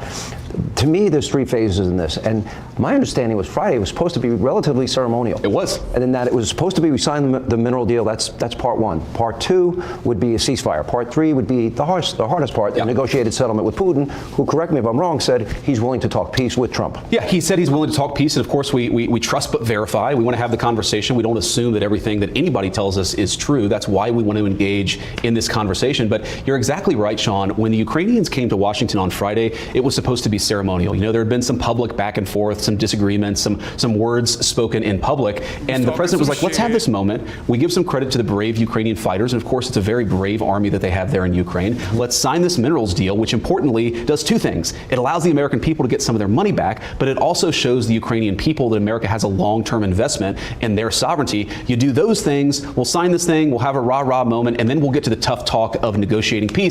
We couldn't even get the Ukrainians to a point where they could talk about the peaceful settlement. And look, in some ways, Sean, I get it. I get the frustration. I get the rage. It's their country, of course. It's not our country. But you've got to accept, cooler heads have got to prevail. This thing cannot go on forever. This is the important point. I'd say this too, are of course, most importantly, the Americans who are watching, but people all over the world. When you talk to leaders in private, whether they're Ukrainian or European, when you talk to people in private, they will tell you this cannot go on forever. There aren't enough Ukrainian lives. There isn't enough American money. And there isn't enough ammunition to fund this thing indefinitely. The only realistic pathway to bringing this thing to a settlement is President Trump's pathway. We encourage both President Zelensky and President Putin to follow that path. Well, I mean, hundreds of billions of dollars have been spent, and this came up in the discussion Friday. The Biden administration called Putin every name in the book, and they've been trying to get the president. And he's still invaded anyway. Okay, he's still invaded anyway. Well, remember, it depends if it's a minor incursion. Let's go back to that moment, which I thought as troops were amassing on the border. Yep. But I go back and I think about this, and Biden spent all of this money, called Putin, all of these names. The media and the Democrats, they want Donald Trump to call him names. And the president addressed that. Thing. And then he's supposed to call him and say, Vladimir, are you ready to talk a peace now? Yeah. That's not going to work. No, it's diplomacy 101, right? Is you have to have a reasonable relationship. Hold on, I got to pause it there for 1 second here. I see what they're saying. Like I said, it's a different way of dealing with things. Reps, I feel you, man. We definitely need to do more internal manufacturing. So I will say this because everybody has these mixed feelings about things. Oh, Llama Fist is in here. Okay. Llama Fist says, we don't want allies anymore. Let's be isolationists. Okay. And then Llama Fist says, we're ignorant at this channel, so you can leave again. Okay, well, enjoy. But here's the thing. Llama Fist is making a statement. What is your solution? You want to fund this Russia war with Ukraine? You want to keep continuing to do that? Because if that's your solution, see, this is, I hate to inform you, I guess you're new to the channel. We don't just talk shit here. Like, if you have a better option, present said option. You see what I'm saying? We don't do the whole, we're just going to throw out words. Well, we just stupid over here. Okay, well, then you tell us where to be smart, and that way we can have the conversation. You change nothing when you do it like that. It's called ineffective communication. That's an ineffective way of communicating. We need to grow into understanding what the point is of having discussion. But who knows? May not be here anymore. But let's see what we got here. I'm just running through our. All right, well, Llama Fist decided to leave, so that's fine. This ain't the place for you because we want to talk about it. We want to have a discussion about it. I apologize, but this ain't the place for just, y'all stupid over here. No, we're not. We're smart enough to want to have a discussion about what's really going on. So if you're not quite in the space where you can sit in the space where people actually communicate correctly and effectively and learn from each other, this ain't the channel for you. That's why I call the Purge the BS. So if you're not here no more, it's because you got purged. Because you was on some BS, okay? It's not what we come here to do. So if you want to come back some other time, please do. Come back with information and solutions. Don't just tell me, J.D. Vance is lying. Okay, tell me what he's lying about. You see what I'm saying? You guys believe in fascists. Okay, can we explain? You see my point, right?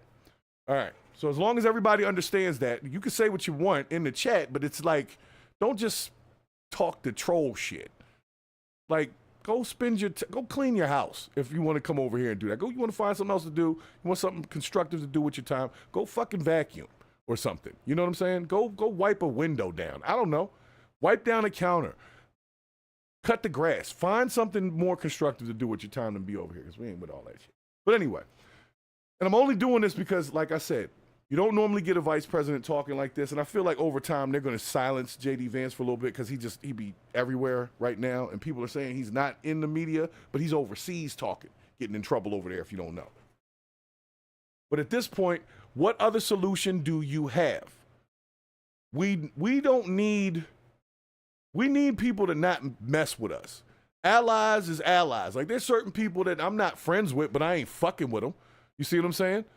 We got a mutual respect is what that's called. That doesn't make us allies, but it's a mutual respect to where I can do my thing over here and stay in my lane, and they can do their thing and stay in their lane, and there's no problems. So this whole we need every other country to be, no, we don't. What do we need all that for? We got everything here. And most people want to sell their goods here because we got the most money. So here, you see what I'm saying?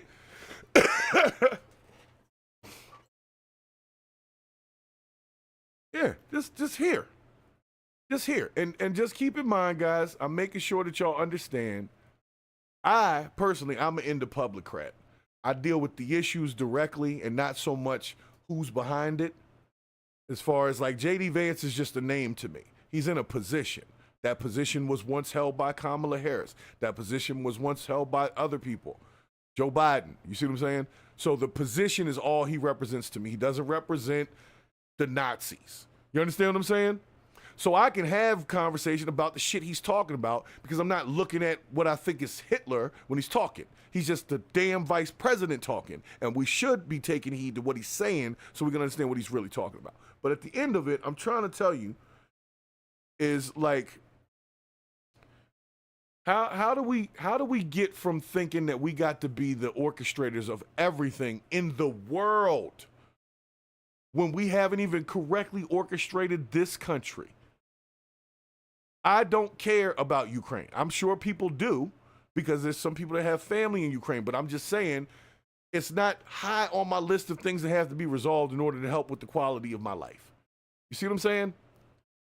So it's hard for me to feel sympathy when you tell me they got 300 and something million or $1 billion and we struggling with the cost of eggs.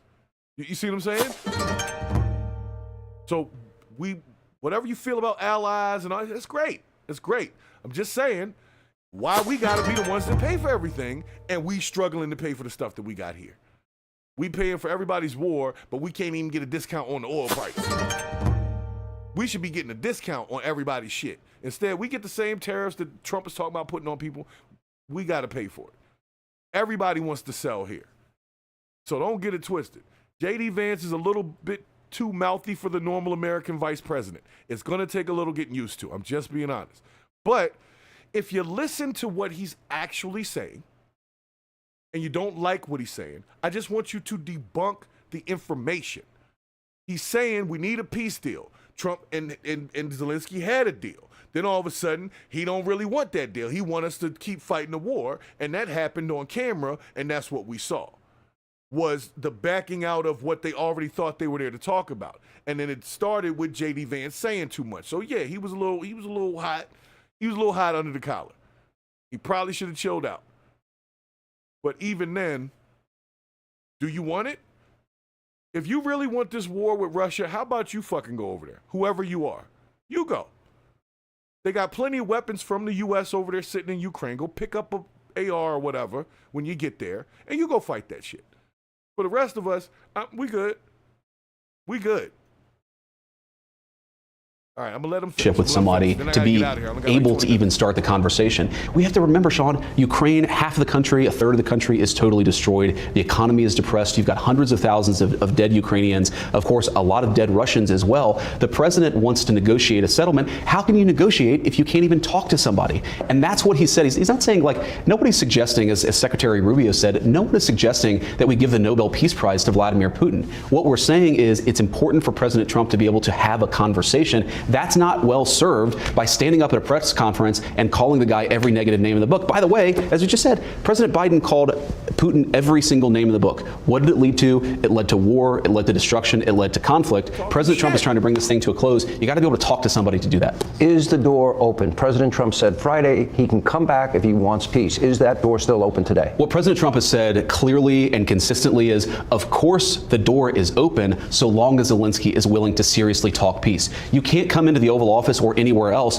and refuse to even discuss the details of a peace deal. Look, this is not going to make anybody happy. The Russians are going to have to give up stuff. The Ukrainians are going to have to give up stuff. You can't come to the Oval Office and say, give us security guarantees. We won't even engage with you about what we're willing to give up. That's been the Ukrainian posture. When that posture changes, as President Trump said, when they're willing to talk peace, I think President Trump will be the first person to pick up the phone. Well, I got to imagine that they're probably rethinking it. What did you make of European leaders, quote, their voices of solidarity this weekend? Because it's Lindsey Graham, who's been very supportive of Ukraine in this conflict. I mean, he was livid. Yes. And he said if they want to now defend their own continent, let them go ahead and do it. Good luck to them. Yeah, and my message to the Ukrainians, by the way, to President Zelensky is, when you've lost Lindsey Graham, that means you need to come to the negotiating table and recognize Donald Trump is the only game in town. He's the only person who I think has a meaningful plan to save that country. But, Sean, here's the problem with the Europeans. And a lot of these guys are our friends. They're our allies. We, of course... He was one step short of saying with these people. It probably would have pissed somebody off. But I guess he's okay saying this, but I'm going to let him finish. He's about to tell us the problem with Europeans. Now, he's not talking about Caucasian Americans, I don't think. I think he's talking about the actual EU folks, the European Union, okay? And we'll let him say whatever it is that's going to get him in trouble this week. But y'all need to stop being so soft. We ain't never had nobody just talk the real to the point where we can dissect everything that they're saying. So we should appreciate it. Sometimes it will be cut and it's going to hurt a little bit. But at least it's not being hidden. At least he's saying how he feel. And you either can like it or not, but you got to respect it. Got to respect it. I'm sorry for those that don't respect the vice president and all, and don't respect the U.S. That's on y'all. Me, I respect the office, regardless of who's sitting there. Now, sometimes they're going to say some goofy shit, and I'll be there to purge that. But when they say some real stuff, like, look, let's talk peace. We don't want to fight this war. I need y'all to please tell me where that's wrong. And if you don't have something to tell me or my chat, don't even say shit. You a Trump supporter. What the hell does that have to do with my son having to go to war? Fuck out of here. You understand what I'm saying? People just goofy on the internet now. I don't even want to talk about the realness. We found $5 billion. Well, that guy's game was big balls. So what about that? What about my money? Is the real question, but we ain't even talk about it. You see what I'm saying? Missing something. Missing it. So if I'm missing it, please fill me in. Because I'm looking at this shit like, am I the only sane person anymore? Because half of this stuff doesn't make sense to me that we even arguing about it. So what if President Trump told Zelensky he wasn't going to give him no more money if he didn't come to the table for a deal that included peace? Why should we be upset with that? We should be like, you damn right. We don't want to pay no more, so we need peace. Y'all just hate you just hate Trump because he's Trump. It's the office. What's his office? What's his job?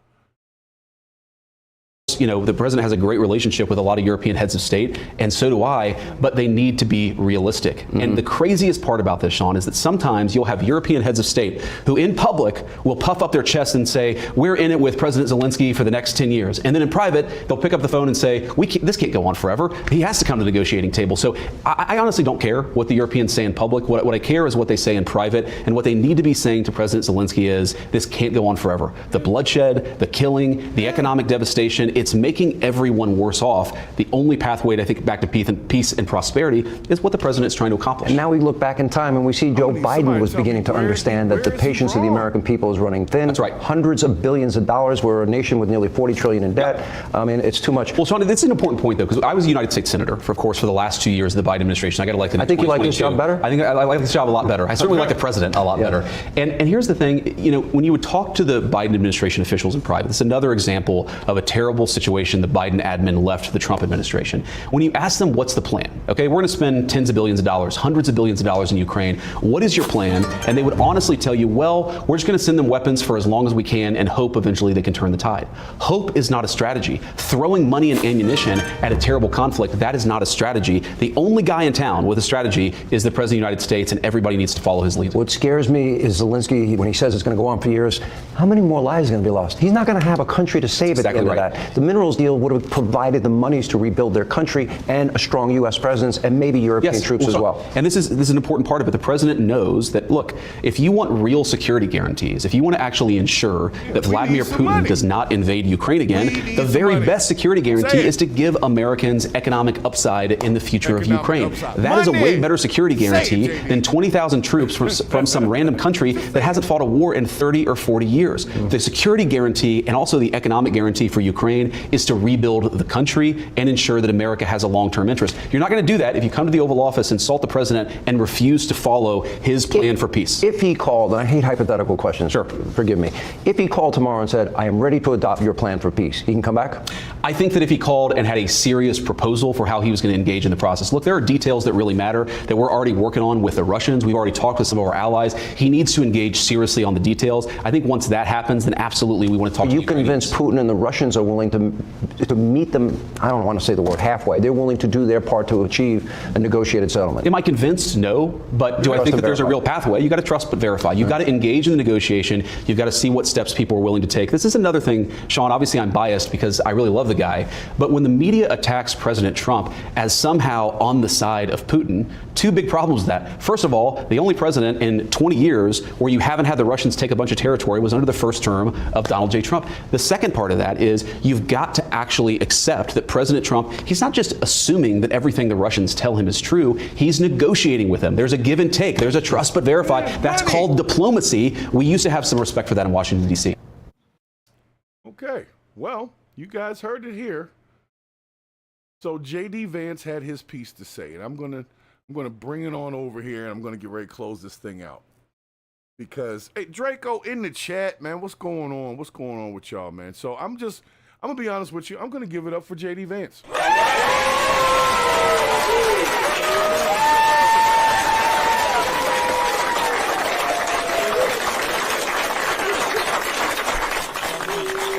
Why I'm giving it up for J.D. Vance is because honestly, I ain't never really seen a vice president be willing to take questions and talk like that. And I see what he's saying. So either he's manipulating the hell out of me or he's telling the truth that we need this peace in Ukraine, right? And they said Trump is playing Russian roulette with World War III by taking away aid from Ukraine. Well, how, Sway? We already did everything to try to keep things mitigated. Now, at this point, it's time to come to the table and figure out what we're going to do. But instead, you come in and ask the U.S. to continue fighting with you or increase into fighting with you against Russia. That's a bad idea anyway. Now, granted, I see what Zelensky's saying. He don't want to give up the territory that he's already lost at this point, right? But you've already lost it. So why don't you just come to the table? Let's figure this thing out. Let's stop shooting folks. So for anybody that's on this channel, thank y'all for stopping in. Jonathan Oren, thanks for stopping in. Mike G's, thanks for stopping in, man. I know y'all just getting in here. I've been on here for a minute, but I know the notifications don't send that fast. But I'm just being honest, man. I got to look through my notes here. Hold on. I had a specific note from one of the chats. It is, fuck Zelensky. That's the quote. Okay? Because I got family right here that can use real change right here in the U.S. So I don't care. I hope nobody gets hurt over there. I want peace. But what I don't want is for them to send my children, my grandchildren, your kids, uncles, fathers, sisters, brothers, you name it, your family, our people, over there to fight Russia over whatever's going on over there. I'm not saying nothing's going on. What I'm saying is why we got to go over there and deal with it. That's all I'm asking. Why is it always the U.S. that got to go deal with the shit? And then when somebody says we don't want to deal with it, we want peace, then somehow that's wrong. So everybody's giving them shit for basically like doing what we asked them to do. If you want war, like I said, you're perfectly entitled to that. But if that's what you want, go over there, pick up one of them freaking weapons that we sent, and you go fight Russia. But as for me, I'm trying to make sure that people get jobs when they come out of jail here in the U.S. so that they're not out in the street doing goofy shit, causing more havoc and causing problems. So I don't care about the Ukraine. I can't even get the grant to do the program locally that I'm trying to do. So maybe if they stop sending shit elsewhere, we can focus on what's going on here. So I'm going to say big ups to all of my New Yorkers out there that understood that when Trump said, look, you're not going to tell me what I'ma feel and what we gonna feel. You don't come in here and do nothing. That was called claiming my space. And honestly, I want my president to do that. Whether I voted for him or not, when it comes to them situations, I don't want no nice guy. The last time he was in office, he put a picture in front of somebody and said, if you don't do what I want you to do, this house is gonna blow up. And it was like the person's home or something like that. And you know what they did? They got the shit done. It's an ugly game, y'all. That's why everybody can't be the damn president. That's why everybody can't sit in the office with Putin and Zelensky and try to navigate and negotiate world peace. You need a bull. I hate to say it, but you need it, especially right now. Everybody's got weapons and all types of shit that they just want to test out. So they just need a reason to shoot it at something. They're like, hey, those people don't like our religion. Let's shoot a rocket over there and let them know we don't like that they don't like it. That's where we are, guys. That is where we are. And I, for one, am tired of them using American troops to test their shit on. You want people to go invade, you take your population and they go invade. Oops, I'm sorry, they don't want to do that. That's why you're calling everybody else to come do the shit. I'm going to tell you right now, the U.S. ain't got it for them. We ain't got it for them. We ain't got it for them. That's all I'm saying. I'm going to be honest. Like I said, a lot of people you missed earlier in the show, if you were totally offended, there was a guy crying over this thing. Do I still have the clip? This dude was crying and this lady was crying. Everybody's all crying. Y'all got to see it before I get out of here. Let me make sure y'all can see this one real quick. They brought Zelensky into the Oval Office and fucking attacked him. Right. Hold on. Check this out. They brought Zelensky into the Oval Office and fucking attacked him. See this shit? And fuck you people. First of all, that thing on your forehead is attacking everyone that's watching this live right now. There should be an executive order to remove that which is on her forehead.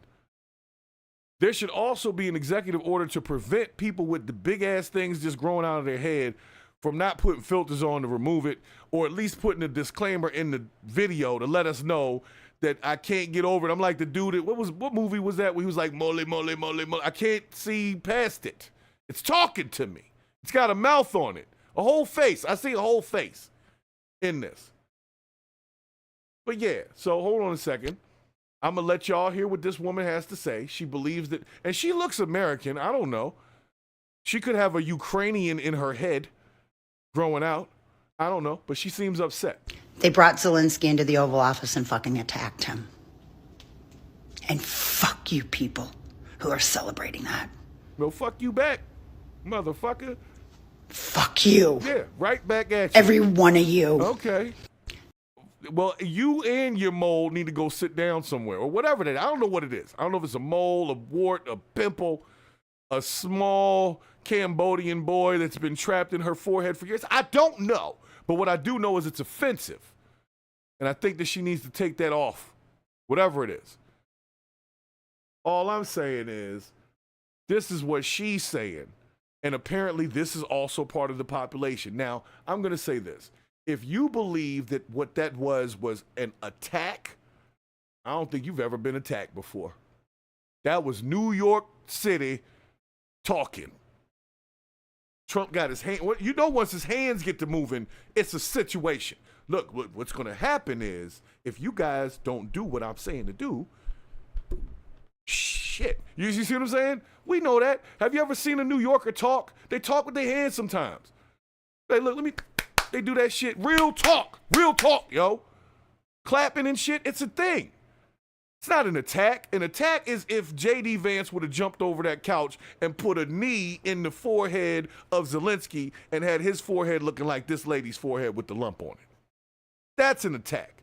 That shit we saw in there was just some grown men flexing their balls in front of each other. I hate to say it, but that was who's got the biggest one is what happened over there. So nonetheless, y'all get it. Y'all get it. Y'all get it. I'm not saying that everybody's soft. I'm not saying that everybody is soft, okay? I'm just saying a lot of y'all soft as shit, and you need to get over that. Let the president be the president. Let him rule a little bit and be kind of an asshole. Isn't that who you want? Most of the CEOs of the companies that you respect got an asshole streak in them. And I don't mean that like the shit streak on your underwear. I mean literally an asshole streak. They can be assholes because they got to make the tough decisions. And that's a tough decision. I'm not going to send Ukraine no more money, even though Biden promised y'all more money. And they still sent the money after Trump said, don't send nobody no more money. Ukraine still got another $300 million or something the following week.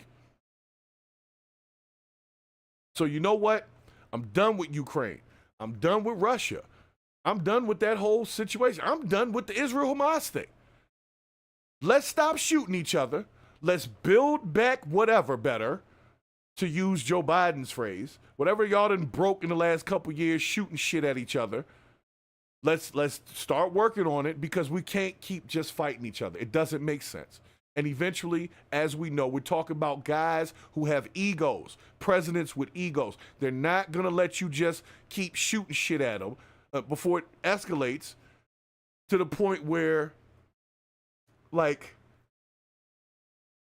World War III. I hate to say it. We've been looking out for it for years, and we've all been, definitely upset about the possibility that it's showing up.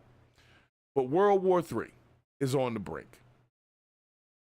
And right now, we do need a president in office that's a little off the cuff, somewhat disrespectful to people if they come in there on some goofy shit. And he didn't waste no time.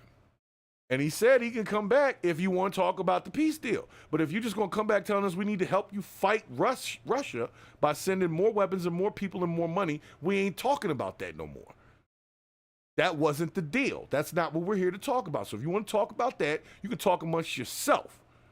You see what I'm saying? That's what Trump was saying. Took me a few days to do this video because I had to analyze the whole situation. I had to watch the whole damn video and everything. And then I went and checked ground news to see who said what on the left and the right. And all I saw was the left was being soft about it and the right was like, yeah, I mean, you gotta talk shit. Like, that's what I started seeing. So I'm like, well, who doesn't understand this concept? He's doing a job I don't want to do. I don't want to be the president. Because I know I'd be ignorant, I'd say some shit, and then the media would have me, oh, he's disrespectful to Putin because he told Putin he was short or something like that. You know what I'm saying? I'd be like, if I met Putin and he was shorter than I thought he was, I'd be like, damn, I didn't know you was this short in person. Then all of a sudden I'd be disrespectful for saying that Putin was short. You see what I'm saying? So I don't have the patience for that fucking job. Y'all too soft, and you don't want to pay attention to the real problem, which is we need peace so we can get this money. That's what Trump was trying to say. We can drill in there, we can get money, y'all can get money, and nobody got to die. Sounds like a deal that needs to be made to me. If you don't want to make that deal, that's on y'all. But Trump, hate him as we may at times, he's definitely made the art of the deal a thing. And I hate to say it, I wouldn't really know of anybody else I would expect to do well in that position right now, other than him. He's an asshole. I'll give it to you. You see what I'm saying? That's fine. I know a lot of assholes who are successful people. So I can't take away from their successes just because I don't like their personality per se. I don't like how quick you say stuff. I don't like the way that you talk out the side of your neck and you honest as hell talking about Zelensky came here with the right outfit on because he was ready for battle. Everybody else said he told him he was being disrespectful and all. He didn't say that. He did say, I see you came with the right, you ready for war, so to speak, in the outfit. Not you being disrespectful to the White House because you ain't wear a shirt and tie. That didn't come till later, man, with the media. So stop with the goofy shit. Stop, guys. Stop it. Let's just make sure that we allow this current president to at least secure the bag for America. If he gets some money, I don't really think he's that pressed. I feel like Trump has enough money that if he didn't make a cent off of this shit, he'd be fine. So I can't say it's money or just money. The guy's just generally bored with the way things were. He ran for president and y'all elected him. So he's going to try to do the job that people elected him for. And even if he's a little weird about it and the way he talks to people, he's really just trying to do what motherfuckers said they wanted him to do. So if you want to be mad at people, you should be mad at yourself for not making a good enough point to get somebody else in the position so they could have been voted in. If not, this is what it is, man. And we're not dealing with, this is chess, not checkers, y'all. We're dealing with nuclear weapons and all types of shit. And we don't need no softies in there that can't even handle a conversation where you tell somebody, yo, you're not going to tell me how I feel. First of all, people of the melanin, we know what that phrase is. Like, first of all, you're not going to tell me what I said if I didn't say it. You're not going to tell me how I feel about nothing. I know how I feel because I'm the one feeling it. So if I'm not feeling it, you're not going to tell me I feel a certain type of way. Now you lying on me. Now you putting words in my mouth. Now you playing in my face. There's a lot of phrases that go along with that. And Trump ain't going to let nobody play in his face. He's got an ego that sometimes is going to be fed by him shitting on world leaders right in front of the damn press. And that's what just happened. But right now, he's still waiting for Zelensky to come back and talk peace. Peace. Y'all want to go fight? Y'all go ahead and fight. Me, I'm about that peace. At least over here. There's black people killing each other every day. We need some peace. And we don't need to be worrying about other people's peace, really. We need to be worrying about peace over here. So if we can get past that whole Ukraine thing, stop having fucking protests about Ukraine and all that stuff over there, because once they cease fire and everybody starts getting along again, then we can focus our protests on shit that actually has to do with us. Isn't that crazy? Instead of sacrificing our college kids' time to protest Ukraine and Palestine and all these things going on around the world, they can start protesting for what's actually happening here in the wonderful U.S. Wouldn't that be awesome if we gave a fuck about us more than everybody else? Oh, my goodness. Crazy concept, I know. Crazy concept. But it seems like every other country is like that. They care about their shit first and everybody else next. The U.S. is always caring about everybody else's shit and not our shit. And then when we start saying, hey, we don't want y'all to support that shit over there, they act like they don't hear us at all. Oh, what do you know? You don't know anything about diplomacy. You just want $5,000. You know what? You're right. I do want $5,000. I do. So I'm just going to let it be what it is. There's a premiere of another video probably going to follow this live. So if you're still just getting here, we're just dropping another video after this one. I think it's the lady who had the drug stash in her wig. It's pretty funny. So you guys definitely check it out. But as for today, I have definitely purged. I feel good. I hope you guys feel good as well. Reps, Matthew Gibson, Al, everybody. Thank y'all for stopping in the chat. Even the Draco, thanks for stopping in the chat. Even the trolls that came through, we appreciate y'all coming through because I do that to test to make sure my moderators are on point. And I didn't have to do nothing. So great job, mods, on the chat today. I really appreciate that. We'll be back here on Thursday with the Thursday show, 11 a.m. Please be here on time so I don't have to drag the show out so long before people get here. But if you can't make it, catch the replay. And if you're not catching the replay, well, y'all already know. That, my friends, is the bullshit.